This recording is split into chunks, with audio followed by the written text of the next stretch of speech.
Hey, what's going on, everyone? Welcome back to the Salad Bowl Podcast. I'm your host, Kevin Thompson, and today I get to share with you a pretty dope episode. Quick question. Have you ever been in the same vicinity as somebody else and then they end up in your TikTok or Instagram feed? I know, technology is crazy, but that's exactly what happened with my next guest, and I knew I had to share her with the viewers. Before we get to that, I'm going to ask you for three different things. One, I'm going to ask that you go ahead and hit that subscribe button, whether you're watching on YouTube or if you follow us on Apple Podcasts or Spotify. The next thing I'm going to ask you for is that you follow the podcast on our social media links, whether it's our Instagram or our TikTok. Last but not least, I want you to normalize authenticity. And if you have no clue what that's about, then I can't wait to share this next episode of the Salad Bowl Podcast with you. Let's go ahead and dive right in. Now, give me my theme music.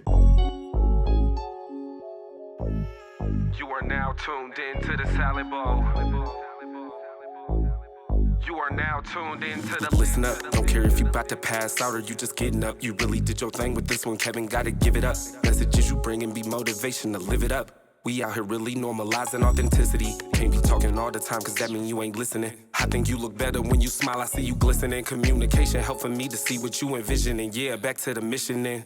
Whether you black, white, brown, yellow, or green, more can be accomplished as a team. Together the problem is never as hard as it may seem. Lot of captivating convos like Martin telling his dream. We choosing curiosity over certainty. You should certainly subscribe to this one here with some urgency. This a win. Even Cali know.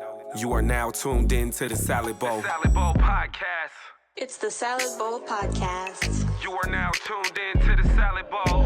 It's the Salad Bowl Podcast. Yeah, you are now tuned in to the... It's the Salad Bowl Podcast. You are now tuned in to the Salad Bowl. You are now tuned into the Salad Bowl Podcast with Kevin Thompson.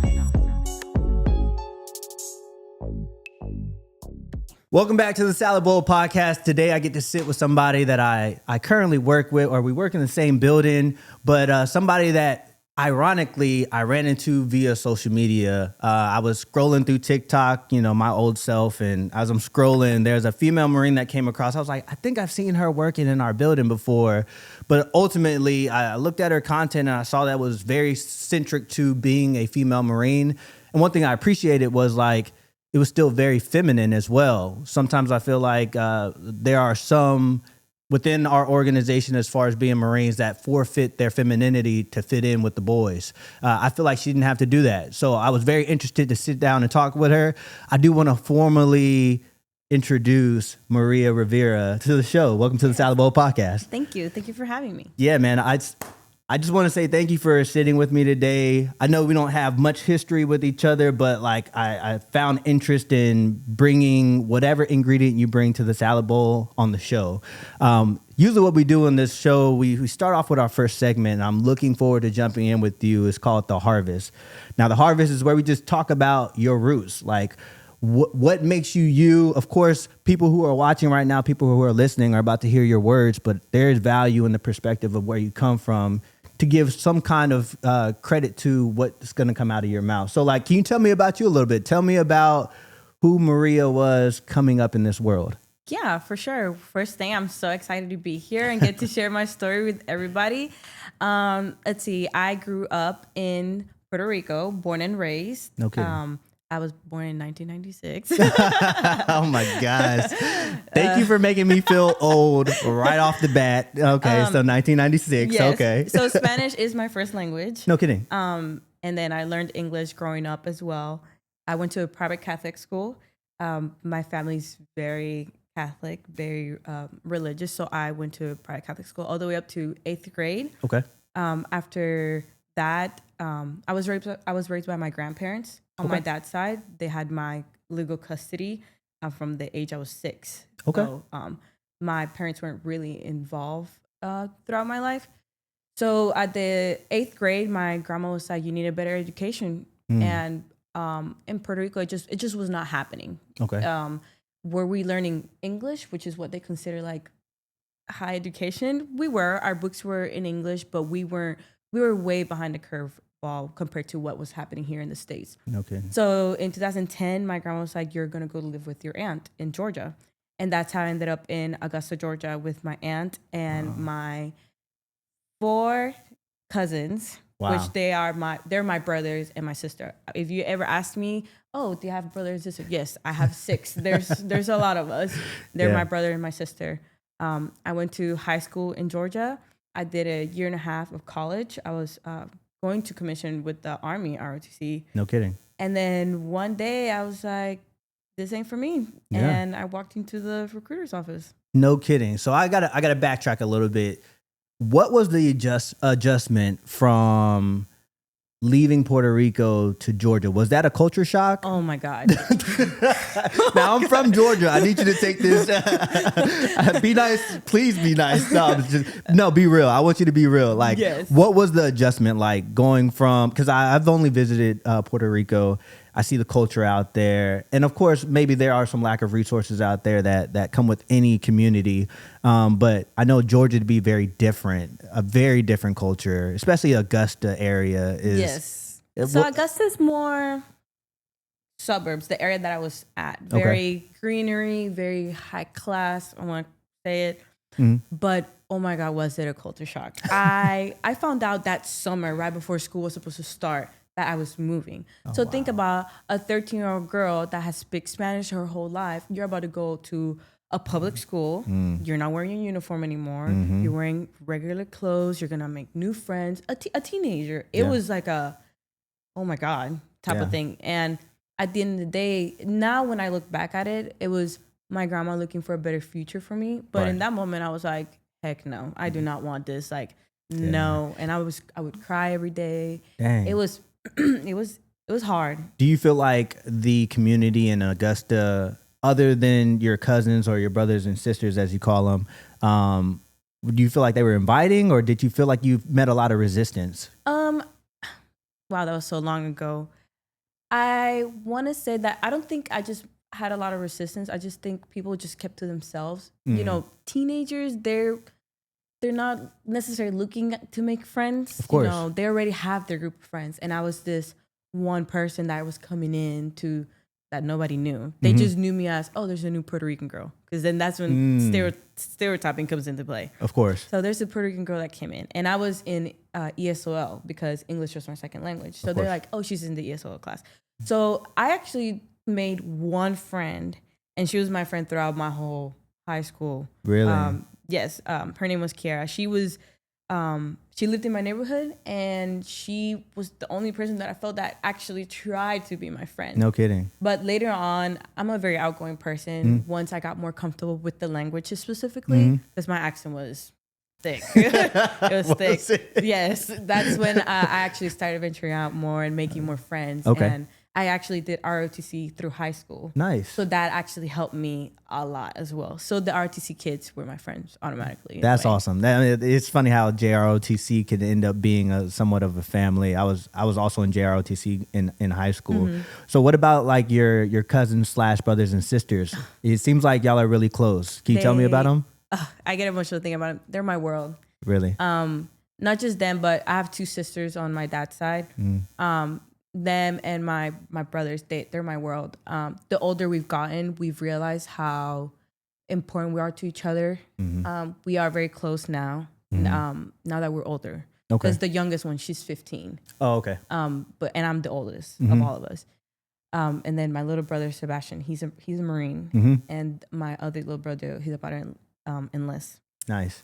We're all super close now, but growing up, it was not like Not that way. No, me and Roberto, we're the same age. We're Okay. 3 months apart.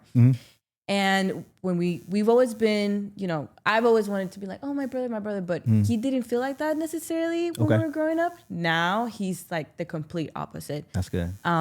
He was a boy too. Yeah. So he was like, I'm just going to be in my room playing with my video games. Like, Yes. you go do whatever it is. But now our relationship with all of us is completely different. And I'm so grateful for that because it's just, you don't see it a lot. You know, oh yeah, Really our don't. brother and God knows where. But we have a chat. We talk every day. All of Wow. us, we like talk to each other. We advise each other and all kinds of things. And it's a very beautiful thing to see and to feel that me as a Marine specifically, for my brothers that are joining, I've set an example for them too. Yeah. So And they're following within the trail that you've blazed yourself. That's got to feel special, and to be able to leave your home with your grandparents, go to a new place and still be able to find what home looks like for you. That I'm pretty sure, just watching the growth over, even if it started off a little rocky, now where y'all are at right now, that's got to feel extremely special. Do y'all see each other often, or is it? So my siblings, so they're all in Florida except one, Austin. He's in Houston. My mom actually, my aunt, I call her my mom. She actually took him in when we were 17, 18, and he automatically became one of us. That's awesome. And then my other two sisters, they are in Georgia. They go to Kennesaw State. Nice, yeah. I'm familiar. They're super smart girls. I love them too. I try to have a close relationship with them as much as I can. Yeah. But because I was not raised with them growing up, as they were growing up, it's harder.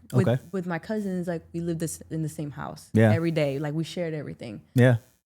So it is harder, but I have made it a point, and they have made it a point too, to go out of our way to communicate with each other and talk to each other and check up on each other. Nice. All my cousins, my brothers, they're all in Florida. The only one that's not in Florida is Sebastian. He's in California in his MOS school right now. Nice. That's pretty cool. Now I do have a question for you, and I'm a little biased here. I was the baby of my family, so like, and the look that you just gave, for those who are listening, she just rolled her eyes real quick. She didn't think I was gonna catch it, but my wife Mariah, she is the oldest of her family, and she takes that big sister role. If your cousins / brothers and sisters had to give a report on you, would they say, are you a bossy big sister? Are you a mean big sister? Or are they gonna say you're the nicest thing? I think they would say I'm a bossy big sister that tries to be mom, but it's not mom. Right, okay. I think that's what they would probably say. Yeah. But I have learned to deviate from that and be more of a sister, like in a mentor way too. Okay, like, got it. I feel like that's kind of the role that I feel like I'm taking right now. Specifically to the ones that are the Marine and the one that's about to be a Marine, like, hey, just know I wish I would have done this differently when I joined. Of course. At the end of the day, it's whatever decision you choose. I support you as your sister. But I already did this too. So Exactly. I know how it is. But they would definitely say I'm the bossy big sister. I hope they get a chance to watch this, and I guarantee you right now they're probably critiquing like, no, she's definitely bossy. Yeah, they are. I know they are. They're gonna be like, yeah, Maria, we know. Yeah, I have an older brother, and I always give him a hard time, but I do recognize as the baby of the family, like the oldest does have it the hardest. I would say you're the first one that's gonna give that experience to the parental figures in the household. You're the first ones that are gonna have to deal with stuff, and there's a lot of pressure on y'all. The ones that come after, we're kind of just like, we saw what happened with you. We can make a better decision or worse decision, and oh my God, we usually get a little bit more grace. I have no idea. I think like even though me and Roberta were 3 months apart, I think I've had it the hardest out of all of them. Really? Just because I'm a female, in a Hispanic household, and there is already like a way female are raised in a Hispanic household. Yeah. You clean the dishes, you learn how to cook, you help clean the house. And he didn't necessarily have to do that because he was a boy, really. But I think I had it the hardest. And then Diego, he's the middle one. Okay. He's my mom's favorite. I say this all the time. And I know he's going to be like, what are you talking about? He's my mom's favorite. And she's like, you're all my favorite. I'm like, no, mom. Yeah, it's okay. I think Diego had it the easiest. Like, I could barely go outside. Yeah. I could barely go to the movies with my friends, sleepovers. That was not a thing. And he just, Mom, I'm going, okay, baby. Okay, baby. And then Alondra, the one that's 15, she's able to have friends over. She's able to do things that I wasn't able to do. And I'm like, girl, if you knew how easy you have it now, Yeah. I'm like, I did not have all that. Yeah, man, I'm telling you, like, I even see it now. We have 3 children. Our oldest, she's a girl, and I don't think we're as traditional as of a household as some are. But I will say that I think as she grows older, she thinks that she had the hardest, and I would actually probably have to agree with her because I don't know. I don't think we were prepared for what we got. And there's nothing wrong with her, but like we as parents were just trying to get it right, and we made a lot of mistakes with her. Nothing that's going to be debilitating or anything in the future, but like sometimes you just don't know how you're going to react to certain things. And it's their first time being engaged with it. So I think sometimes we're more prepared for the second or the third child because we went through it with the first child. But I do see there is sometimes a double standard there. Yeah, it's funny. I've always wanted to be a mom, and I have a 2-year-old. And I was like, oh, this is gonna be easy. I helped raise my siblings. Absolutely not. Totally different. Oh yeah, to me it's been completely different. Right now, if I could do some things differently as I've been raising my son, like in the beginning, I would change it. And I'm like, oh, just because this worked for when I was helping with my siblings is absolutely not necessarily going to work for my son. Yes. And if we were to ever have another baby, not saying that we are, no. You seem pretty hesitant about it right now. I already know, like, there's absolutely certain things that I would change on the way I've been raising our son. Yeah. Because as first-time parents, we're just trying to get it right, like you said. We're just trying to figure it out. Just trying. And sometimes we beat ourselves even harder because it's like, dang, like I could do better or whatever. But I was like, as long as he has a fresh diaper, he's eating, he's learning all these things, I'm doing what I'm supposed to do. Yeah. And he has a smile on his face, I'm good. Now I've never met, it's Mateo, right? Yes. So Mateo, I've never met him in person, but he seems like a happy baby. Can you tell me about him a little bit? Yes, he's my miracle baby. Okay. He is the happiest little human. And funny thing is that I am extremely surprised at how good of a baby he has been. My pregnancy was probably one of the worst experiences I've had. Really? I did not enjoy pregnancy. That's why I say if we have a baby, because I am so scared from the first time I got pregnant, like with Mateo. I was super sick. Depression hit really bad. And then postpartum depression hit even harder. And they say that your baby's able to feel those things when you're pregnant. Oh, wow. So I was like, oh my God, Mateo's gonna come out. He's gonna be crying. I need to figure out myself and whatnot. The complete opposite. He's the happiest baby ever. He is super smart. He's a 2-year-old, so he's on those terrible 2 time. But it's just the funniest thing. We don't even get mad. We just laugh. Like when he's running around and he's laughing. He's definitely made me rethink about why I continue to do the Marine Corps. It definitely sets up my family for success. Yes. And myself and my husband, we've become a second to him. He's our first now. Okay. And everything that we do and we decide to do is based on Mateo's well-being and what's going to benefit him in the future. Okay. 100%. I like that. So you bring up Angel. Angel's your husband. Yes, Angel's all right. Do you mind telling us how you and Angel ended up with Mateo? Not the specifics, of course, but like we all know how that happens. But as far as like, how did you come to get to know Angel? I mean, because we started off with your family, but like now that you have your own immediate family, can you tell us how that kind of came together? Yeah. So me and Angel met in 2021.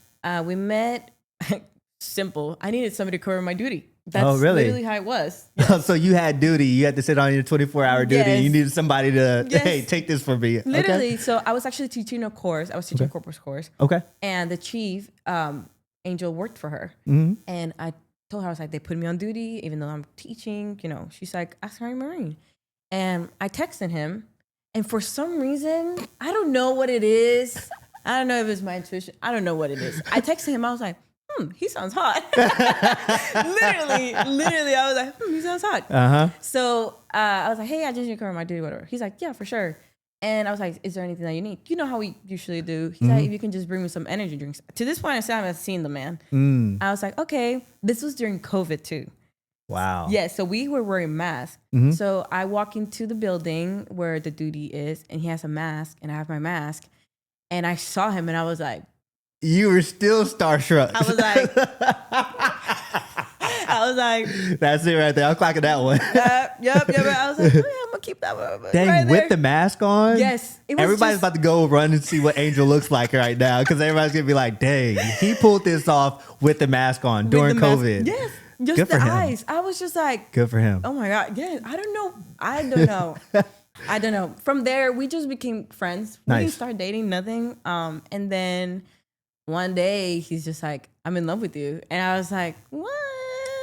Just say it ain't so. I was not looking for a relationship. Okay. I've been previously married. Mm-hmm. I was in a way recently divorced, separated. I was just like, don't need to be in a relationship, nothing. But during that time, he was a very caring person. Mm-hmm. He was always like, oh, let me know when you get to work. And he would always come visit me at my desk, and I knew what he was doing. Hey, he was working his way in there. Yes, he was working his way in there. Next thing you know, we start dating.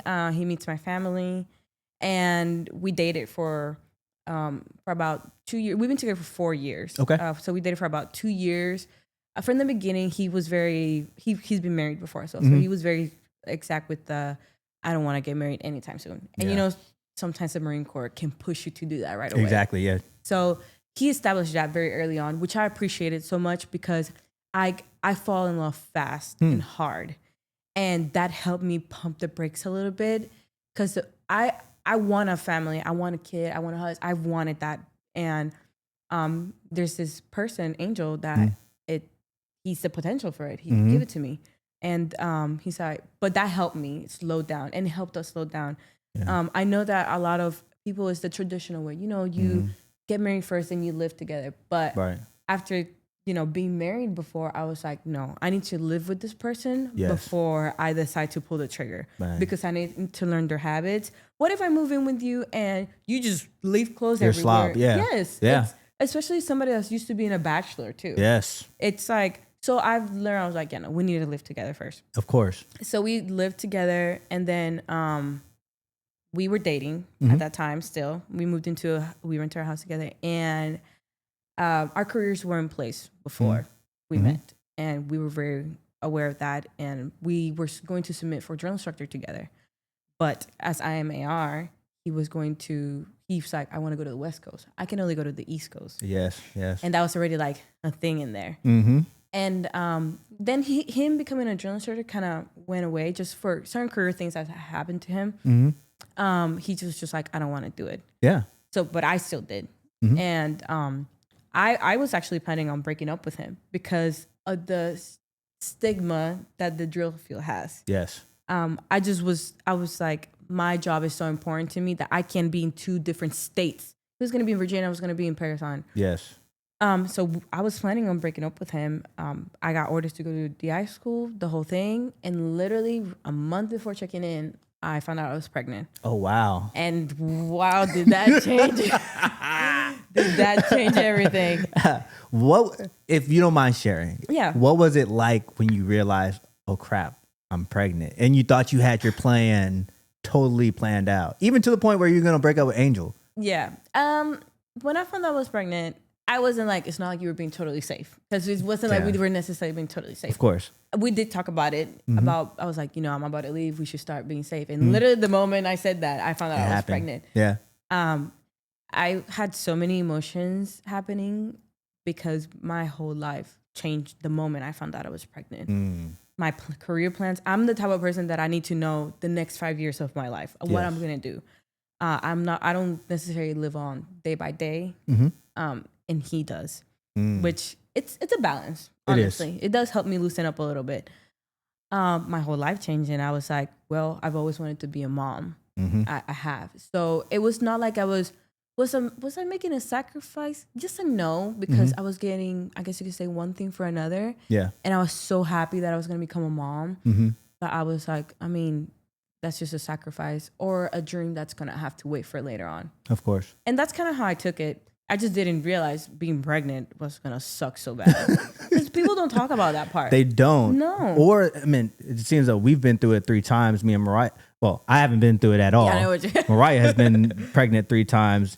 You talked about like the depression, the postpartum, like those are very real things that don't get enough conversations, especially for you to manage that and also be, you know, expected to be the staff sergeant at work, the sergeant at work. Like that's a lot. Yes. What would you say about that pregnancy process and even at post pregnancy process? Like if there's a young Marine out there that's put in the same situation as you right now, would you have any tips for that person, or not even just a Marine, but just a person who's about to embark on that, who's probably getting sick and everything like that? Any tips to get by? Yeah, I mean, everybody's different, right? The pregnancy, every single pregnancy is different. If you are sick, if you're struggling with some depression during the pregnancy, get help. Literally, one of the things that helped me the most, I went home for a few days and I showered myself with my family's love. I literally laid down in my grandma's bed and she would cook for me every time I was hungry and for my baby. And that she might not had seen it then, but it did help me because I was receiving that immediate family love. And it is so important. And sometimes because we are Marines, we just want to leave the nest, right? That's why we left. And we don't realize that it is okay to go back home and just be showered with that love that you once felt when you were younger. And that absolutely helped me. And I was considered high risk as well during my pregnancy. So I was always talking to somebody, a counselor. MCCA has some great counselors. Really? I was in counseling for 3 years. Nice. With one of the MCCS. They have great counselors. And if one doesn't work for you, ask for another one. Try another one, yeah. For the after part, the postpartum depression, oh my God, that was so hard for me. Really? Yes, it was hard because I could not understand it. And obviously as a male, you won't be able to understand it. And I understand that. But the only person that understood me was my mom because she has had 4 kids already. Yes. So for me, the way it hit me, it was by 6 p.m., this sadness would just take over me. And I would just start crying. Mateo's doing great. Angel's doing fine. We're doing fine. But I would just start crying. Wow. And I could not explain why. And I think that's what was even more frustrating to me. What helped was Angel stepped up to the plate as my husband, as my partner, as my best friend. And I always tell him this, you were there for me when I needed it. He would just, all he did was sit next to me and say, it's okay, we're okay, you're doing fine. And that helped me. That helped me. It might not help other moms, but if you have a partner, vocalize it. Say it, hey, I need this from you. Because sometimes as females, we think you guys know, but you guys don't know. We don't know. We're kind of simple creatures. Yes, you guys don't know. I'm not speaking for all the guys, but I'll speak for myself. Sometimes I just don't know. Yeah, and I've understand that and I've learned that. Even the longer I've been married, because we've been married for 2 years now, I understand that sometimes he just doesn't know. Yeah. So I would absolutely say talk to your partner if you are with your partner. If you're not, I would again suggest MCCS. Yeah. I know that this easy thing for like once you give birth, you just have the 6-month checkup. They don't ask you how are you doing, mentally, emotional, that stuff. They don't ask you that stuff. Yeah. So you do have to go out of your way to. You have to seek it. You do. Man, that's really. I feel like that's really good advice, and I feel like Angel, your husband, has the story you just shared as far as him being present and having you when you needed it the most. I can even take a page out of that book because sometimes that it's just your words that could just say, hey, we're gonna be all right, you're okay. The constant reaffirming of like saying, hey, we're gonna be good from his perspective may be needed. Man, that's a really dope story. Yeah, it was actually surprising to see that side of Angel because Angel's not an emotional person. Really? Oh my God. You should have seen when we got into a relationship, I was like, what the heck did I get myself into? Yeah. Because I'm very emotional. I'm very passionate is what my counselor used to call it. Because I'm Puerto Rican. Our culture is just out there. It's very passionate, yeah. Yes. And my family's very out there, so very emotional as well. So he's not an emotional person. He grew up with his stepdad's a Marine, a retired Marine. And he was raised like he was a Marine. Yeah. So very structured, very like put your emotions to the side. We're just here for business. Yes, literally. And the moment our son was born, all of that changed. Oh yeah, absolutely, 100%. Yeah. I mean, the way he looks at our son, now the way he looks at me, all of that changed. And I'm so thankful for it because it definitely turned our relationship for the better, for sure. There was a previous episode that I had where I was talking to a guy, his name is Ruben, and we were just talking about once you start creating a family, how like life changes from the male perspective, like just see the world a lot differently. And this doesn't happen with everybody, but in speaking for myself, it was like, man, your priorities, your focus, your energy all changes. Even if you I still have a hard time with channeling my emotions in certain areas, but I know where my priorities lay at. And it seems like that change possibly happened for Angel as well. Like he just snapped into it and just jumped into the game, and that's really cool to hear. Yeah, even now I can see it. To him, his career is second and his son is first. That's amazing. It is. For me, my son is first, 100%. But sometimes I struggle with my career. Yeah. Because I had so many goals set for myself. And I told myself that just because I had a son does not mean my career goals have to change. You know, course. especially when you're married to another military service member. Yeah. Because they understand it. Yeah. So I struggle a little bit more putting certain things on the side, but Angel didn't. Even our son is our priority for both of us. Yeah. But he definitely struggled way less than I did. Honest question. You say, Mateo's first. How does that ranking system look? And I'm guessing that it changes around, but does career come next or does husband come next? Does what? I mean, what? My family is first. Yes. My son, my husband, they're first, 100%. Nice. But my career is very, very, very, very important. Important to you. Yeah. Yes. My family, including my siblings, my mom, they're first for sure, 100%. But my career is extremely important to me. Yeah. Because of how much I've had to endure to get to where I am, all the things that I've had to prove, and I'm just not willing to lose that. I'm not willing to anybody tarnish that. Yeah. I love the Marine Corps. Yeah. Hard.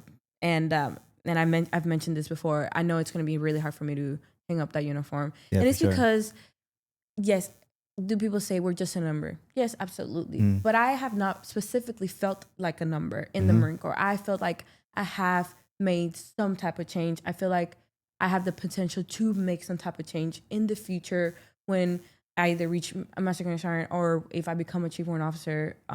I feel like I have the potential to make that change for those that are coming behind me to not have to go through certain things that I had to go through. Yeah.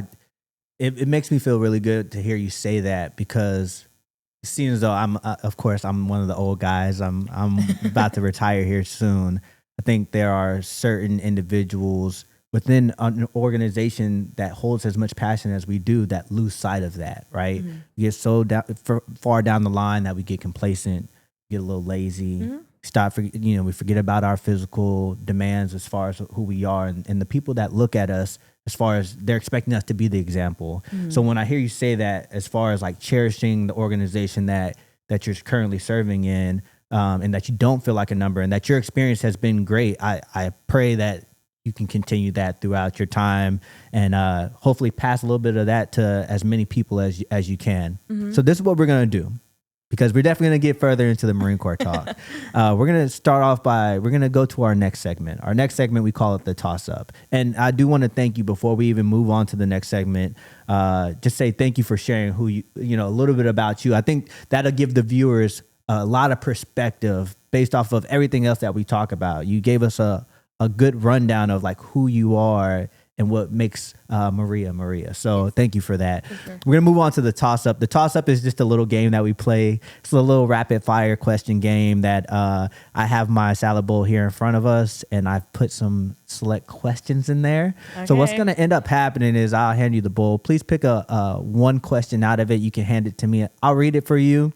Like I said, it'll usually be like an either-or question, and then we'll talk about your answer. And then we're going to do 5 questions today. And it should even open up the conversation that much more. Is that cool? Okay. Yes. All right, let's get it. Let's do it. I'm nervous. No need to be nervous. All right. The first question for the toss-up for today with Maria is going to be, as a service member and leader, do you find more strength in silence or using your voice?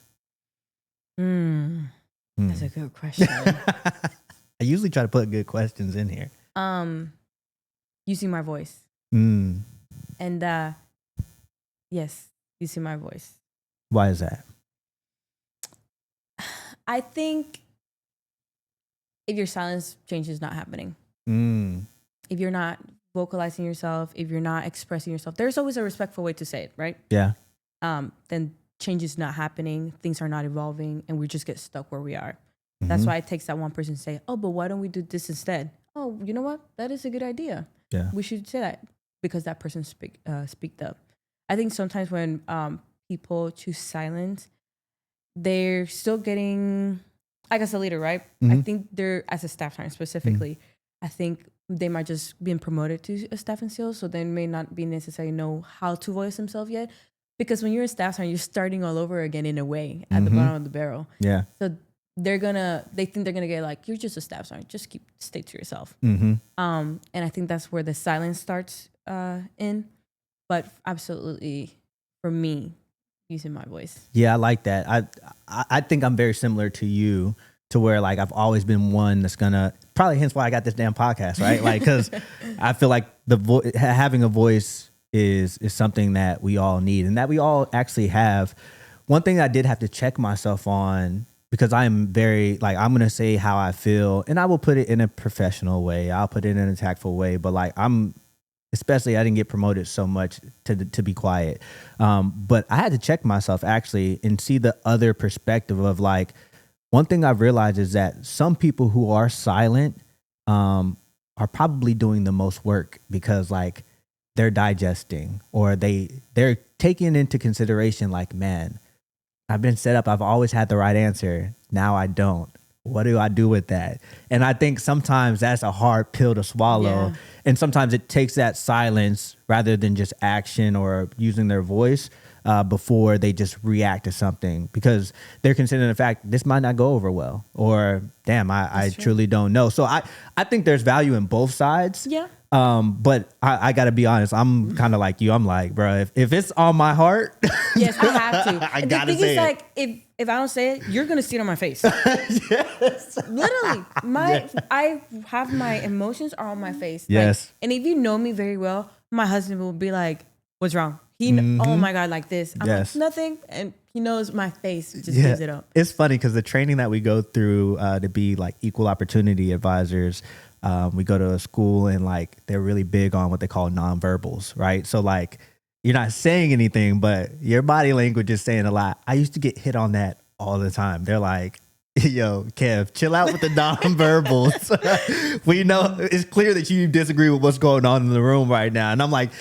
itching, because I'm just like, this is not right. Like, and they would have scenarios where they're intentionally setting up something that's wrong, but like it just wouldn't sit right with me. And I was like, I gotta say something. I gotta do something about this. Yes, in career school, I did career school last year. We have topics of discussion, right? And if there's something that I was like, because I always have something to say. Yes. I always had something to say. It might be constructive, it might not be, it might help somebody, it might not, but I have to speak up. Yes. Because I think it's because I don't want to say I was necessarily shut down when I was younger in my Marine Corps career. It's just because I feel like nobody was speaking up for me. Yeah. So, and I learned that if you don't speak up for yourself, if you don't take care of your career for yourself, no one will. Yeah. They've made it already. You're right. They're going to get out, especially their careers. Yes. Especially their careers. You know, it's interesting. You brought up your career school. I went to my rank school. I went to the E8 seminar. There's probably, we'll see how many people watch this thing, but there's probably somebody who was in that class, because this was like over 200 E8s in this class. That's a lot. Right? Yeah. And we're there for like a week or two. I think it's 2 weeks. And I had one of those moments you're talking about. Like, I couldn't help myself. We as senior individuals, and this is nothing against the Marine Corps, I know we have a curriculum that we have to teach, but I feel like a lot of our conversations trended towards haircuts and hands in pockets, which if you're a Marine, you know that these are two basic things that we're not supposed to have our hands in our pockets. They want our haircuts and in regulation, all this kind of stuff, but things that we should know at the by the time that we're E8s. By the time you're E4. Exactly. I mean, really, after boot camp, you should be basically trained to understand these things. And I was like, I felt slighted, because I was like, we're sitting in this class and we can't get away from this conversation. Like, it's so polarizing that we just need to keep on talking about this thing. So Maria, I was like, my hand, I was like, Kev, you shouldn't do this. But I was like, did you wait for silence? And if nobody spoke, then you're like, I did that too. Well, I think I started the conversation because like when older Marines get together, we really cherish like how we did things back in the day. So we're like going on this like we're romanticizing the past of being like, back in our day, we didn't deal with this crap, right? Like we had haircut. And so we're doing that thing. And I raised my hand. There's I think either a sergeant major or a master guns and E9 that's running the class or facilitating the conversation. And I just raised my hand and I said, hey, ladies and gentlemen, like I tried to be tactful about it, but I was like, can we talk about something that we need to know rather than something we already have picked up along the way? Like we have all made it into this room. We're a certain rank, but can we push the conversation forward? Because what got us here is not going to get us there. Did it help get the conversation move forward? It did. Actually, the master guns the master gunnery sergeant who was running the class, he was like, he took a pause. I was like, oh, it's about to come. They're about to kick me out of the school. But he said, person think he is. But I commend him because he's like, you know what, Master Sergeant, you bring up a very good point. Let's move on to our next point of, and we started talking about something that all of us did not know based off the rank that we were at. So it did move the conversation forward. There were some people who were like, probably a little refreshed, like, oh man, I'm so glad he said something, right? You use your voice as a strength. But then there were some people who were probably side-eyeing me like, man, this guy doesn't know his place as well. So I think there's, people are going to feel the way that they feel. But yeah, I'm very much like you in that, right? As far as like, I can't help it sometimes, but it is what it is. We're going to move on to the next question of the toss-up. Okay. Now let's see what we get. Oh. All right. Second question for the toss-up for Maria is, ooh. Oh, God. Oh, God. The look on your face. Now, this is a good one. Who do you find to be more influential, the Marine Corps drill instructor or recruiter? That's a good question. These are some good questions. You know what? I try to put some thought into it. The Marine Corps drill instructor. Okay, tell me why. Because, I was in Paris for a while. So I was around them for a while, as a recruit, obviously, but also as a Marine already. And if you think back, if they did this, your senior drill instructor used to sit down with you and talk to you about how the Marine Corps is going to be, about you might encounter, what you might not encounter. That mentorship, it's really starting there. Yeah. They're the first ones that are mentoring you. That's their role as a senior drill instructor, to mentor and make Marines with the assistance of their other hats and stuff like that. But they're the ones really saying, hey, this is where you're at now. Me personally, I did not have the best experience with my specific recruiter. Okay. I had a good experience with my station commander. Nice. I felt like he actually cared about me. But to the recruiter, I just felt like I was just a female that he was just trying to make sure that I shipped off. I mean, I called them when I graduated boot camp to tell him that I had been injured. And he's like, oh, I thought you graduated already. Oh, he wasn't even in No, if you asked me his name, I wouldn't even remember. He had no and that's big in my life. That's a big thing. I mean, I feel like, and I actually would agree with you on this one as well. Like, we all seem to remember our drill instructors' names, right? Like, and it's really, as a Marine, I feel like you can sympathize with this, but like, that's where you meet your first superheroes, right? Like your real life superheroes. You've had some super women that have trained you. I did. Can you tell me some of the names of your drill instructors that you remember? Yes. So my senior drill instructor was at the time Sergeant Curry, first name Keisha. Now Master Gunnery Sergeant Ramos, first name Hazel. Yes. I had to give her a shout out because she's amazing. She's amazing. Absolutely amazing. Probably one of the most professional Marines I've ever met. Yes, I see her on social media and I still get that giddy feeling that I got when I mean, because we recruits talk too, you know? We're like, oh my God, we want to be like her. So Master Gunnery Sergeant Ramos, she was one of my drill instructors. I had Master Sergeant White, she was one of my drill instructors. And at the time, Sergeant Vasquez, she made a very big Marine Corps commercial as well. Yes. I mean, she was hardcore. She loved her job. I mean, you could see it. And I could see how much drill instructors love their job as a recruit. But to the recruiter, I did not see how much they loved their job too. Really, as a prior recruiter, I will tell you that is one thing that I am jealous about from the drill instructor side. Like, after doing 3 years of the hardest duty I've ever done as far as giving my time and efforts to the Marine Corps as far as being a recruiter, most of us leave in the pride level. You would never guess that we just did the hardest thing for that career because of the type of work it is. You're in constant sales.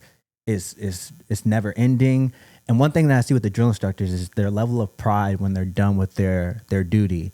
The way that people still talk about them, you know, like you said, Master Guns Ramos is etched in so many people's minds right now. The Chief Warrant Officer Kings, right? Yeah.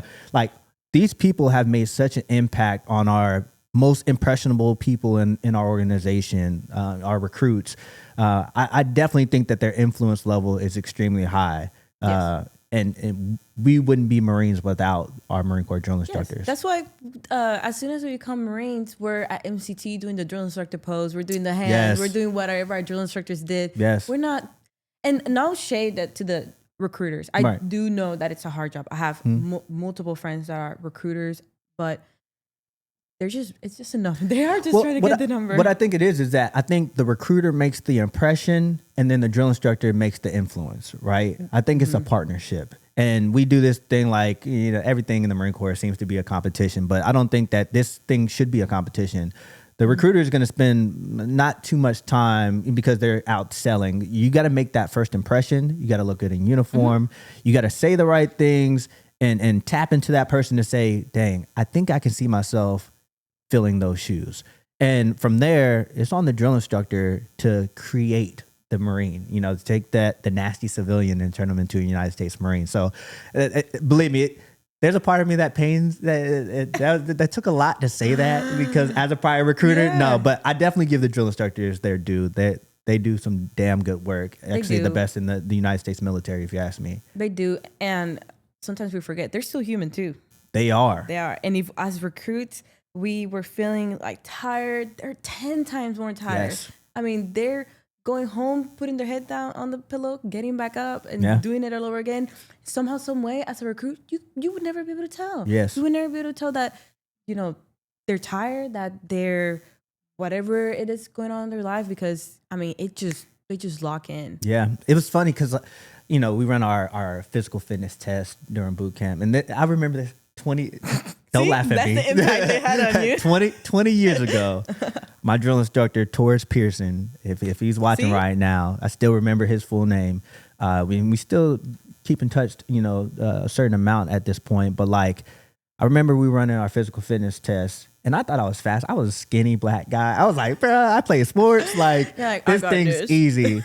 But he showed me what the next level looked like. This guy could run 3 miles in like 15 minutes. Like, oh, wow. And I remember taking off for the PFT, thought I was killing everybody. I'm like, bro, I'm that guy. And then he passes me and he kind of looks back at me. He's like, you don't get to take a break. Like, let's go. Yeah. And he encouraged me to stick with him, which was virtually impossible. But like, still, it's those moments right there during that training evolution that really, you know, shows how valuable a drill instructor really is. They don't have time to get tired. They really don't. I have a friend. He's always. I don't have time to get tired. Oh no. Yeah. No.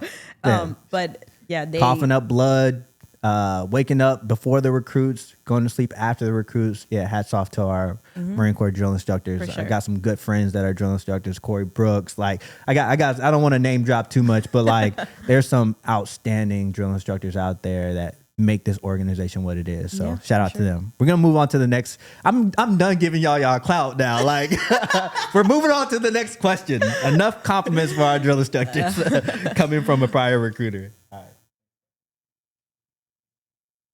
right, here we go. Third question of the toss up. No. Oof. Okay. Would you rather face your biggest fear or upset your favorite person? Oh my God. Upset and disappointing that person? Yes. I'm stuck here. I'm thinking about what my biggest fear is. I think I would rather face my biggest fear than upset or disappoint my favorite person. Okay. Why is that? Well, my favorite person right now is my son. Yeah. Obviously. Yeah. But I do have mentors, right? Mm-hmm. And I would hate to hear them say, I am disappointed in you. Mm-hmm. That's not I'm mad at you. That's just a completely tug at your heart, like, dang, like I really disappointed this person that had so many high expectations on me. For my son, like when he actually starts learning things and stuff like that, I would hate to disappoint him because I'm working so hard to not disappoint him. So I would rather face my biggest fear, which my biggest fear is being alone. Really? Yeah. Wow. My biggest fear is being alone. That's interesting. Yeah. And that's extremely vulnerable. I feel like Yes, not it too many is. people would admit that, right? Like being alone. Do you mind sharing why that is a fear of yours? I can't exactly explain it. I think I feel like sometimes I being vulnerable again, right? I tend to depend a lot on my partner. And I've learned to be a little bit more independent. But it still does not take away that my biggest fear is being alone. Okay.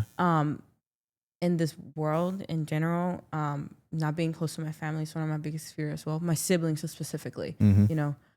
But yeah, being alone. Well, thank you for sharing that. Yeah. that was one of those things that was unexpected for me.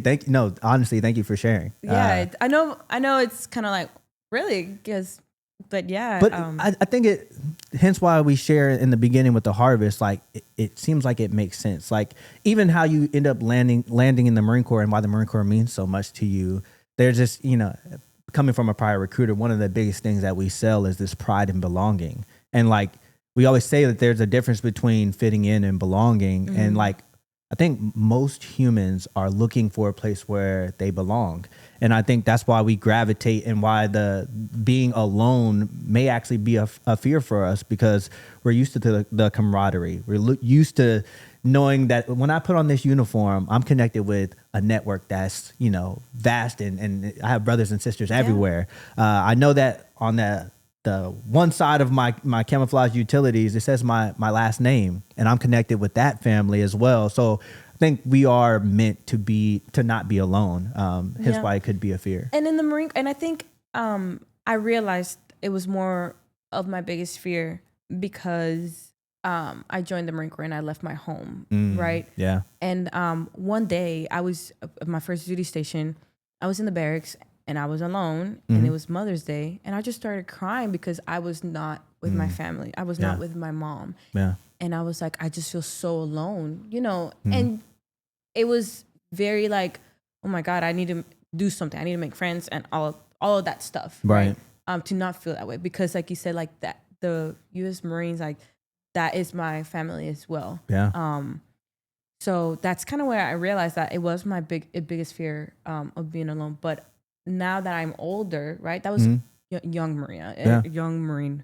Now that I'm older, I think I would be okay with facing that and be like, because also it gets lonelier the higher in the rank too. This is true. It does. Is true. And I actually told this to my Marines yesterday. It gets lonelier. So appreciate who you have around in your rank right now and get to know people. So I think I am okay facing that now. Yeah. 100%. Man, that's a great answer. Great answer. All right, we're going to move. We got 2 questions left. We'll see what we get here. Let me spread these out.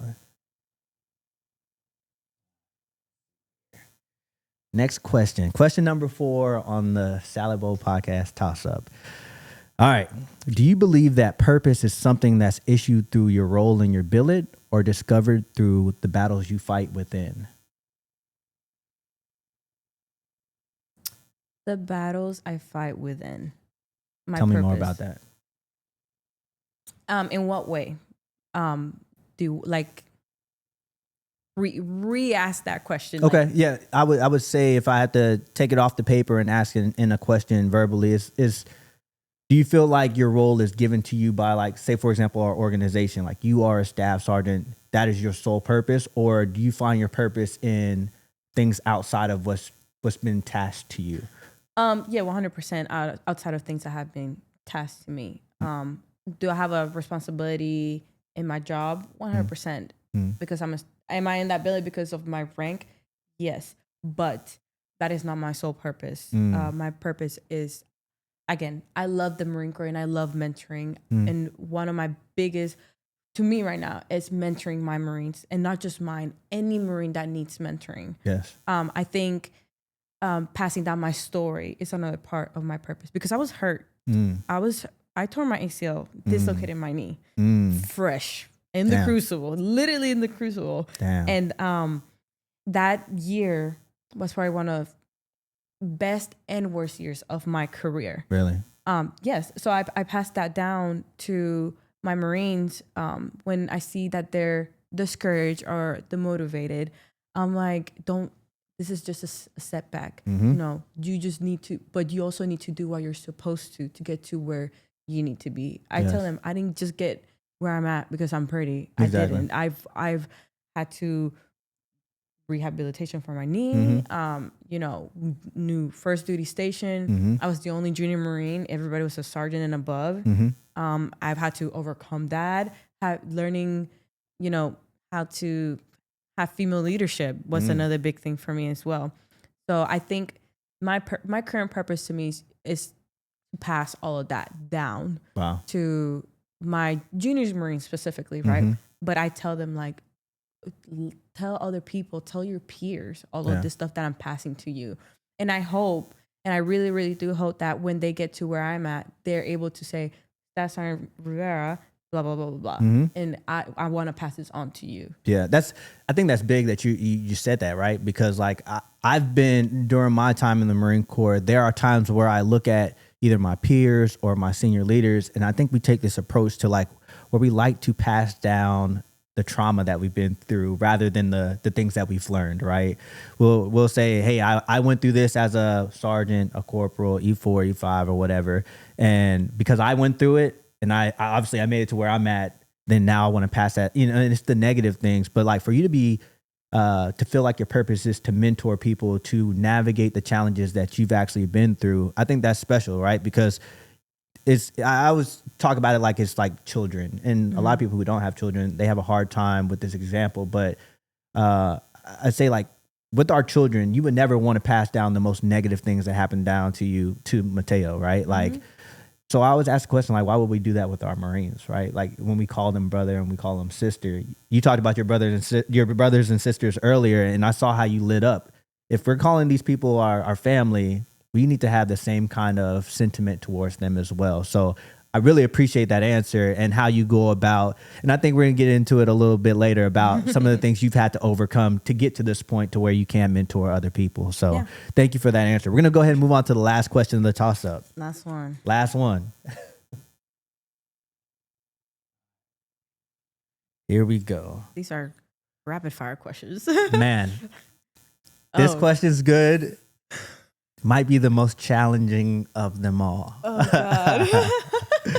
And I know that you're from Puerto Rico, and I put this question in here on purpose, specifically because I had to get an answer. It's a very simple question. Bad Bunny or Chris Brown? Oh my God.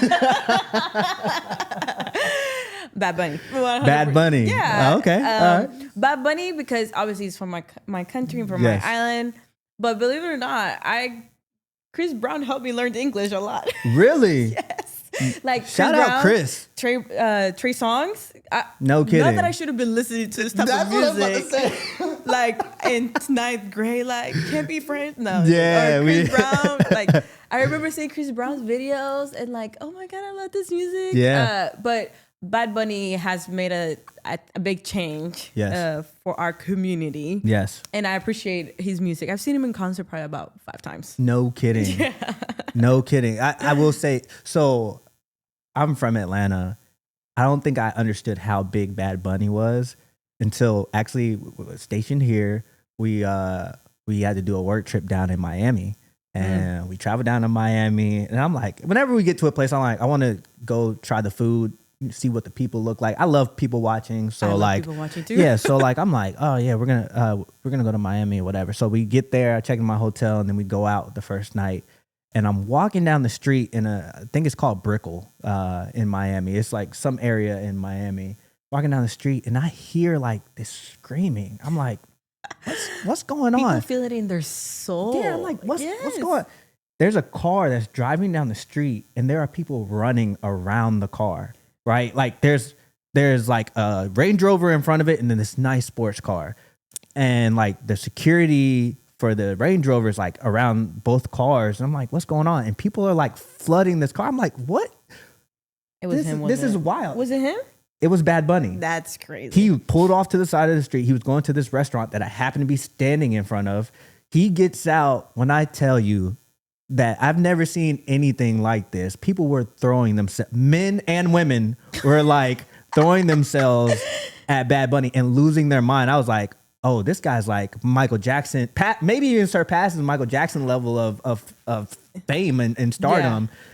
Yeah. I was like, let me do my research on Bad Bunny. And then ever since then, even after that trip to Puerto Rico, I was like, yeah, I feel like I need to get up on this Puerto Rican culture. I think a big reason why he's made such an impact in our culture is because, you know, me specifically, I grew up listening to like Wisin y Yandel, Daddy Yankee. Those are like more old school. Yes. And then you have this guy that's he's new. He's putting it down. Yeah.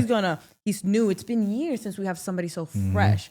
So every single song he's put out, you can relate to. If you're whatever, no matter what age you are. I mean, he's so big right now. He has a residency in Puerto Rico. Oh wow! It's ridiculous. But shout out to Bad Bunny and Chris Brown. I'll see Chris Brown next month. Yeah. I saw you were posting. You saying you're going to the Breezy Bowl. I am going to the Breezy Bowl. Yeah, for birthday gift. Yeah, I was telling you about that. I was like, man, Chris is probably one of my favorite artists, but like, I don't know how I feel about showing up to a concert for Chris. Like, I'm a grown ass man with 3 kids and a wife at the house. I ain't spending my money on. I love your music, Chris, but yeah, man, I got priorities. 100% for sure. All right, that was the last question of the toss up. That wasn't too bad, was it? No, there was some deep questions there.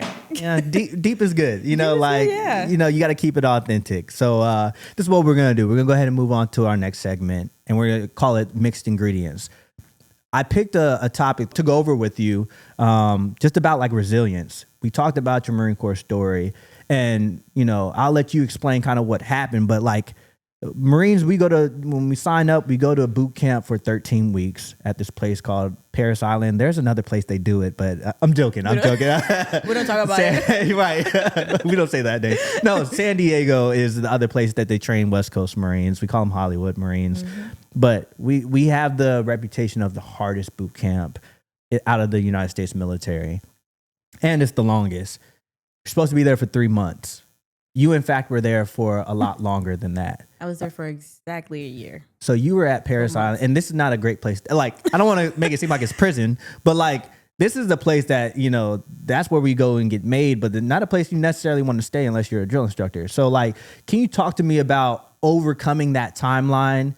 And then like, I think it's crazy that you're sitting here as an E6, as a staff sergeant in the Marine Corps after enduring all the things that you've had to overcome. Can you kind of walk us through how it started and where you're currently at now? Yeah, so I joined the Marine Corps in 2016.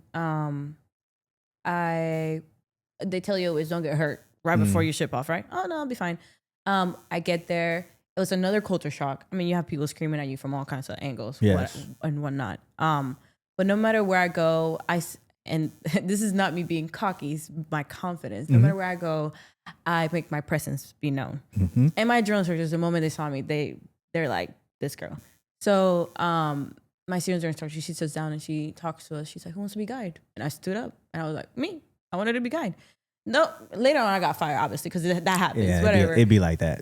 But my biggest thing was not to get hurt throughout boot camp, because specifically when you get right before you're about to go to the Crucible, they drop recruits the day before, and you literally cry with them because like, dang, like we've been through all of this last 13 weeks or whatever the case may be. And my biggest thing was like, just don't get hurt. Don't get hurt. When you're hiking, push, drink your water. Do what they tell you. I literally, like, if they say bite the fruit, bite the fruit. If they say drink the water, drink the water. So I was doing everything I was supposed to be doing. Then the body sparring part comes in the Crucible. And it was so many years ago, but I still remember like it was yesterday, the sound my knee made. I was fighting this girl, and it's in the sand pit, in the big Coliseum, whatever they call it. And she hits me on my chest, and my body just went like this.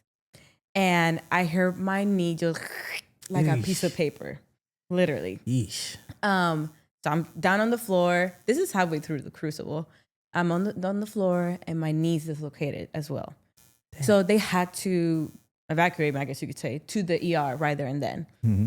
And you can just see my knee just swelling up. And I was like, I'm going to get dropped. I mean, because you can get dropped at the beginning of the crucible. I'm going to get dropped. I'm going to drop.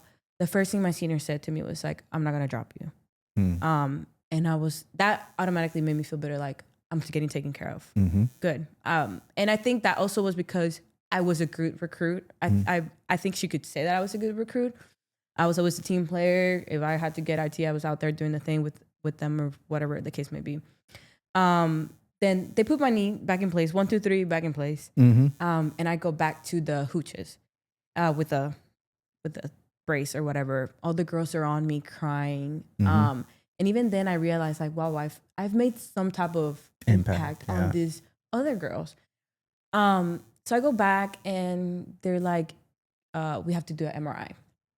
So they do an MRI and they say, see you in 6 months. Jeez. The MRI guy can't tell you the results. But when he said, see you in 6 months, I was like, he's joking. He gotta be joking. Because I wasn't the only one that was hurt. There was other Marines that had stress fractures and stuff like that. But he was like, see you in 6 months. And I was like, what? And then on my piece of paper said that I could not march. Oh, dang. And I was like, I'll be darned if I can't march. Mm-hmm. I took my brace off. I dropped my crutches. I told my senior, I can march. Mm-hmm. She's like, Doc has to say you can march. Doc, they can't see. They don't know what's going on inside. Mm-hmm. And literally, he said see you in 6 months, but within 3 days, the results were in, and it was that I tore my ACL. Wow. Completely destroyed my ACL. Wow. So, what my senior said was like, you're still going to graduate, you're going to march, but you have to come back to the island. Yeah. And I was like, okay. I didn't realize the gravity of what had happened because I didn't even know what the ACL did really for me. Right. And I was like, okay, because I could walk. I was fine. I just didn't know that that's what provides stability really to your knee and how important it is. Mm-hmm. And so I graduated. I marched. I did all that. I went home on boot leave, and I came back to BMP, which is the basic Marine platoon, where Marines that have recruits that have been hurt in the crucible, and they still let them graduate. They go to recover. Mm-hmm. Man. How was that experience? It was sad. Really? Because you're in a squad bay, and I get emotional because I just feel so bad for anybody that's in there right now, or even when I was there. When you're in a squad bay full of other hurt Marines that have the same goals, taking all kinds of meds, having to wait months to have surgery, which was my issue.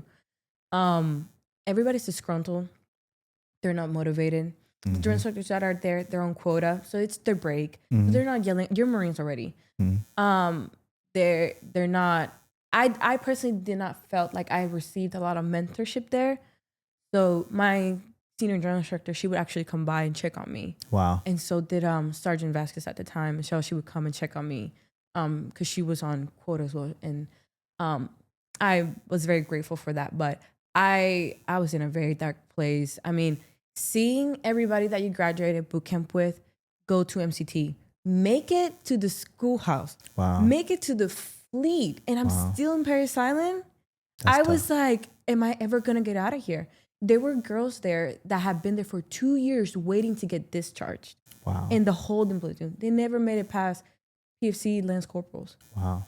It was like holy crap. Yeah. It was very, I mean, that's a lot of negativity, and not just negativity, like these people are just finding a negative reason, but like that's a pretty down place to be at, right? And you're surrounded by nothing but the same thing.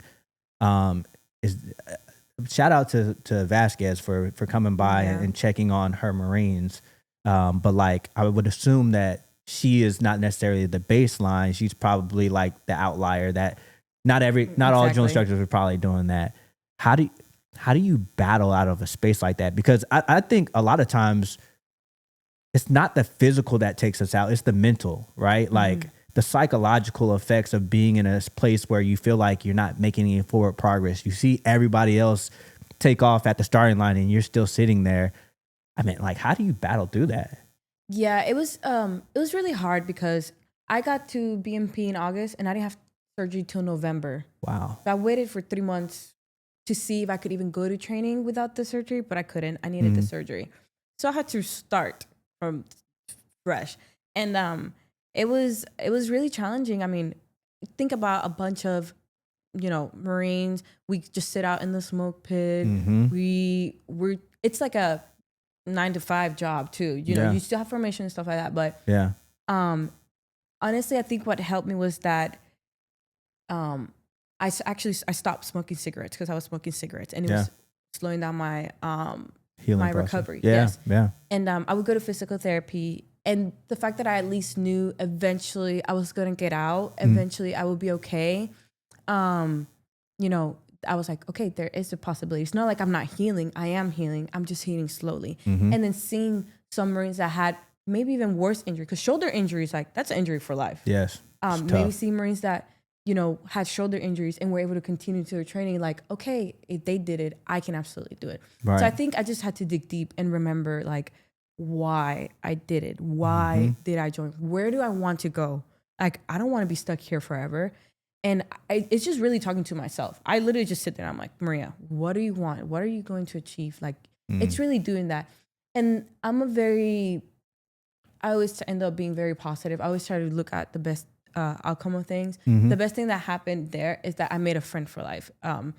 My friend Jackie and she had a hip injury. She actually got out now. She had a hip injury, and then I had my knee injury, and we became sisters. Really? We were there for each other 100% during the healing process. That is one positive thing I can say about not just my relationship with her, but all the girls. We just wanted each other to move forward. We couldn't see the male squad, but we would interact with them, but we couldn't see them. But on the girl side, when a girl would come back and be like, I'm going to MCT, we were so excited for them. Yeah. And I was like, I want to be that person. I want to be that next person. Yeah.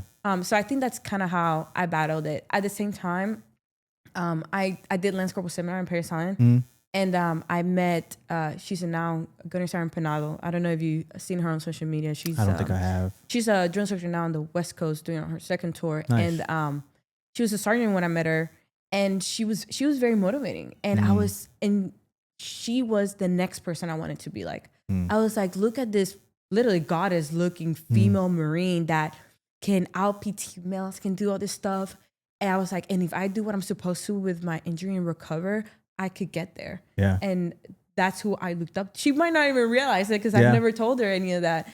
But there's power. I feel like there's power in representation. Like, I think that's what gets us over the hump, right? Like you saying, damn, that could be me. You know, whenever I talk to people about like representation, I always bring up like, if we were to take a class photo, right? And like, we take it on my iPhone, whatever, 25, whatever edition they're on right now. Take a picture, a class picture, and then we pass it around to the people who just took the picture. Who's the first person you look for in the picture? Yourself, yeah. Right? And that's how representation works. Like, you want to be able to see you in the picture, and if you can see that in somebody else, that's a driving force. So, like, yeah, I mean, again, back to shouting out to our drill instructors, like, right? Like we haven't done that already enough, but well, she wasn't a drill instructor then. Okay, she wasn't. She was just a sergeant teaching the seminar. Yeah. And I was like, holy crap, like I want to be this person. Yeah. So I got my stuff together and nice. I healed up and I went to MCT. Nice. Yeah. Great decision to stay. What'd you say? To stay in the Marine Corps? 100%. Nice. I don't regret it. Seems like it's working out for you right now. It is working out for me. If I could go back and do it all over again, exactly the same way I did it, I would do it. No kidding. Yeah, I would. Maybe not the injury part, but right? But still, I mean, that lets you know that there's value in even the overcoming obstacles. Yeah. Like, man, that's very, very interesting, and thank you for sharing that perspective, man. That's super deep. So, of course, when you make it to MCT, what was your feeling like? Finally, was it like Yes. how was it? It was. Well, I was the only Lance Corporal, and everybody was a PFC, so it was like, oh, Lance Corporal, we'll take Senior care of Lance it. Corporal. Yeah, that's literally. I was like, okay, whatever. Chill out. It was a great experience at MCT. Again, I make friends, so I've made another friend at MCT that to this day I talk to him and his wife every day, Nice. if I can. Very close to my family. MCT was, I don't want to say easy, but I was just like, okay, I just got through this hike. I'm got it. okay. Yeah. Was sometimes questioning my knee will never be the same. Okay. To this day, I can feel the difference. Yeah. It's a significant injury. I mean, ACL tear. Yeah. That is a really big injury. Yeah. My brother actually tore his ACL last year. He's like, Maria, I did not realize It's tough. what you went through until he had to have the surgery and it happened to him. I was like, yeah, it was not shits and giggles. It was pretty rough. It's just hard. Yeah. Yeah. Dang. So yeah, I went to MCT for a month. It was great. I was like, okay, we're moving. I was just literally chow to chow, Sunday to Sunday, like in boot camp. We didn't have our phones either. So I was just like, okay, the hike, I got to make sure, because obviously if you fall back, they'll drop you. Yes. So I had to make sure I stayed up front. So I would make sure that I was the first person up front hiking. And I leaned on my fellow Marines too to help me out. They knew that I had an injury, and if I needed to hold on from somebody to help me out, they would be okay with it. I made sure they were okay with it. Yeah. So that helped for sure. It's crazy how that like fear of failure will push you through as well. Like, and also like not letting the team down as well. Like, you know that people are looking at you, especially if you are the Lance Corporal out of all the PFCs. People are looking at you for leadership. So I'm glad that you made it through it. I'm not even going to lie. Before we shot the episode, I think I told you a little bit. I reached out to some people who have served with you before. A good friend of mine, Zach Gonzalez, and hopefully I get him on the show one day. But like, he needs to be on the man, Zach is he's a character, man. I love that. Literally love that guy to death, man. Like, he's a good friend of mine. But he said that he served with you, and how you describe yourself as far as from the time that you showed up as, as a recruit to now as a staff sergeant, it seems like it's concurrent with what he was saying. He was saying that you will, fill up the room when you show up, very positive, hardworking, and just wants the best for people. And it seems like through this conversation, even getting through this mixed ingredient segment, that he's spot on. So that's totally awesome. All right, so this is what we're gonna do. We're gonna move to our second to last segment. We call it dressing it up. This is where I kind of look at your personal branding. Now, of course, I told you how I became fond of you. I was like, man, we worked in the same building, but like just sitting there, desk scrolling on my phone, in front of the TV as I decompress for the day. And I was like, oh, she looks familiar. She works in our building, but you have a social media platform that seems to be doing very well on TikTok. And it seems like exactly what you're presenting as right now, as far as like mentoring Marines and having that feminine side of being a Marine shows through your social media. Can you tell me a little bit about that? How did you, maybe it wasn't even stumble upon, but like, how did you come up on leading through this fashion? Yeah. So my social media, for sure, it's growing. And I'm very thankful for all my followers, all the females, which is my main people that I'm trying to get to. Female Marines, to be exact. Welcome all females of all branches. Even if you're not in the military or not, you could learn something from it. Right. But I think I started that. I think I was just scrolling, honestly, and I've always felt like a inclination towards it. But I was nervous to post because I didn't want to seem, oh, this is just another staff sergeant or another Marine, or too cringe. And I wanted to be different from all the other military members that I've seen post. I wanted to be like, what can people benefit from this? What can I pass down?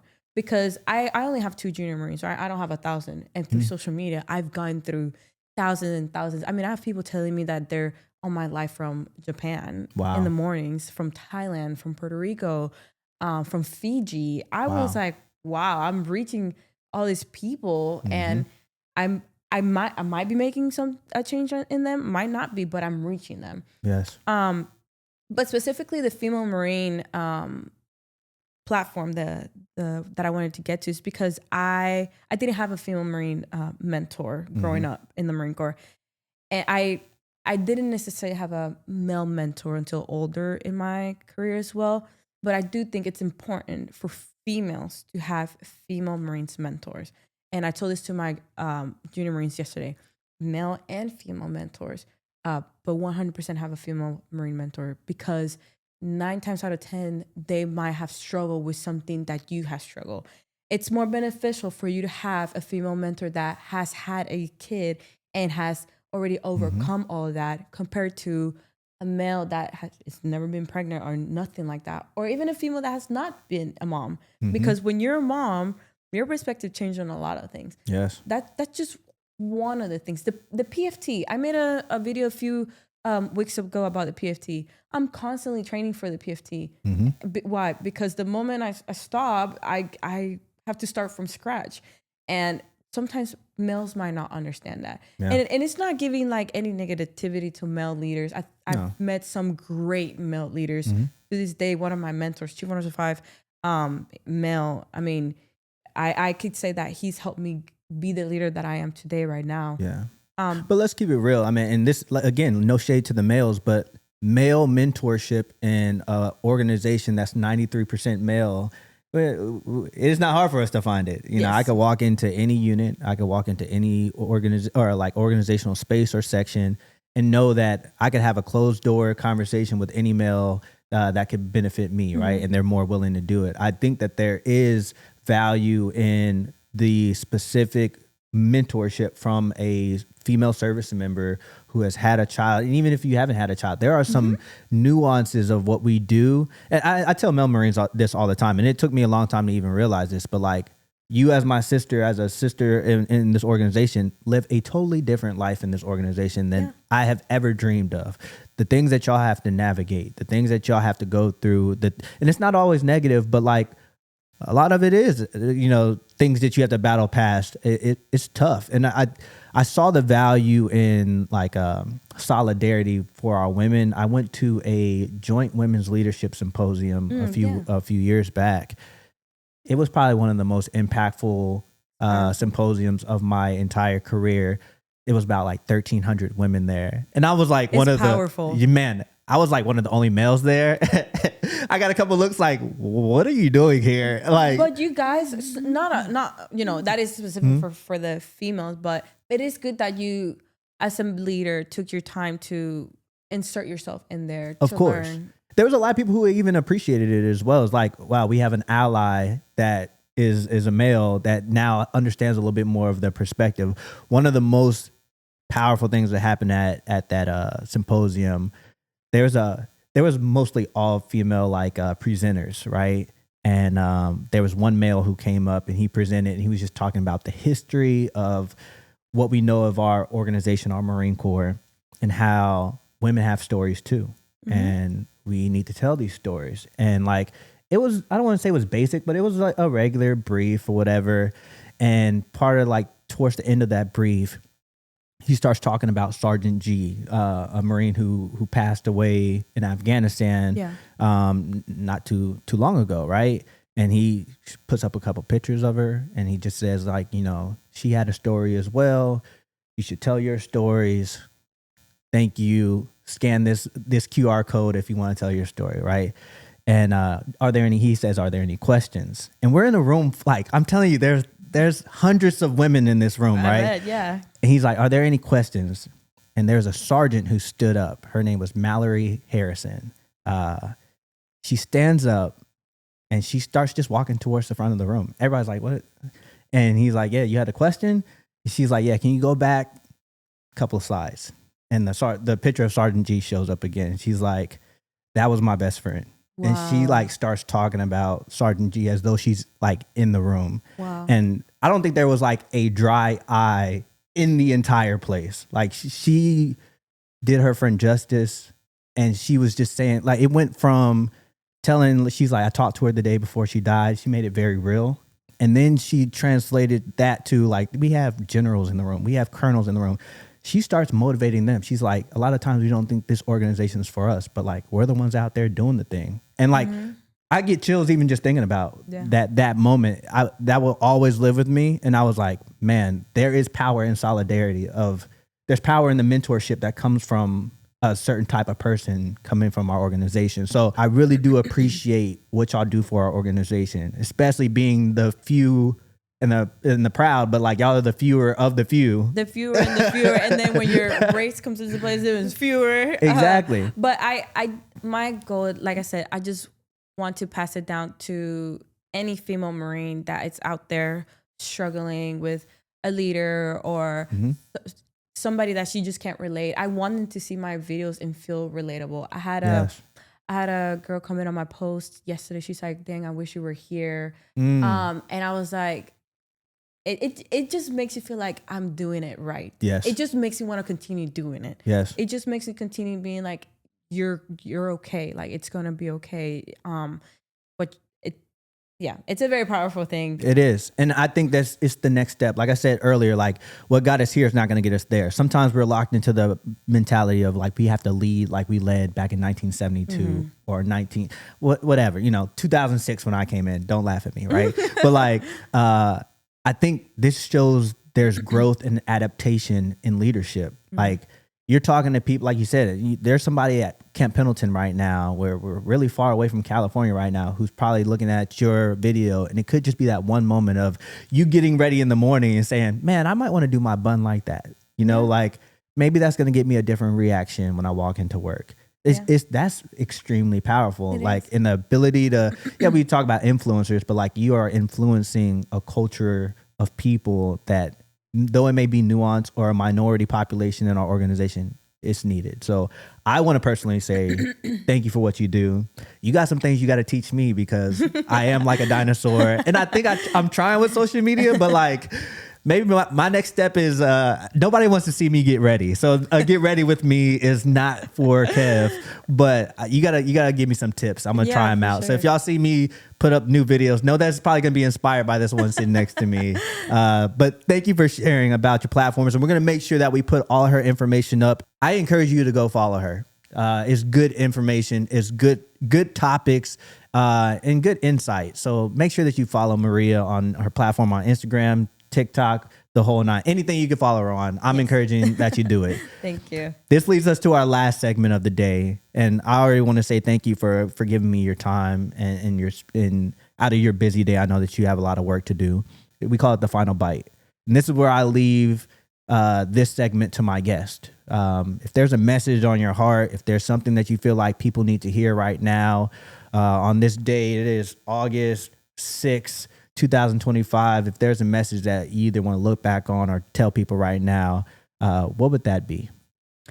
Again, thank you for having me. It's been a pleasure. Our conversations are always dope. Always so good. Honestly, one of the questions that you asked me about my biggest fear of disappointment, I would say face your biggest fear. You might look back and be like, oh, that wasn't so bad. And that is a very, very big thing. As a female in the military, just do the thing. Continue to do the thing. You will be okay. And I've had to continue to tell myself that I will be okay as long as I'm doing what I'm supposed to be doing. And as long as I'm not just doing it just to do it, if I'm reaching out to my subordinates and be like, is there a better way to do this? Could I have done this better? And if they say yes, then I put that in my box for next time. I know I could have done it better. So just because you're a senior leader, don't think that you don't need mentorship from your junior Marines, or your junior sailors, soldiers, airmen, whatever it is. We do, because times are changing, things are evolving, and we do have to move with the time. We do, absolutely. So if that's something I would have to say, that's the one thing I would have. Man, that's a hell of a final bite right there. And I think it's one that's going to be universal as well. It doesn't matter what branch that you're serving in, even if you're not in the military. I hope there's a corporate manager out there that's like, you know what, I can use that. I could take that with me and put it in my toolbox. Maria, thank you so much for coming to chill with me.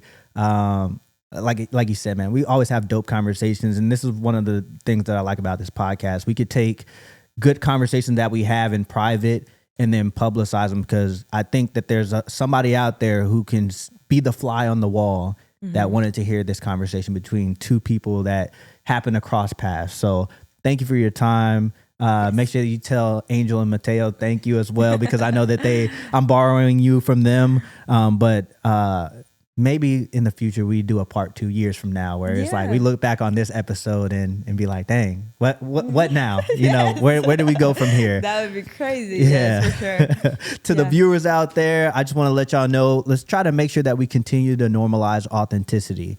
You just saw a really authentic conversation where people share their vulnerabilities, their strengths, their weaknesses, and their worldviews. Those are the conversations we really have to lean into if we're going to make this world better and be change agents. So make sure you normalize authenticity, and also make sure that you choose curiosity over certainty. These assumptions that lead us places that end up negative, let's get away from those, and just sometimes it's worth asking a question. And I think that we try to model that here between two individuals who really care about this world. So until next time, we'll see you on the Salad Bowl Podcast. Peace. Bye. Telling this dream, we choosing curiosity over certainty. You should certainly subscribe to this one here with some urgency. This a win. Even Cali know you are now tuned in to the Salad Bowl. Salad Bowl Podcast.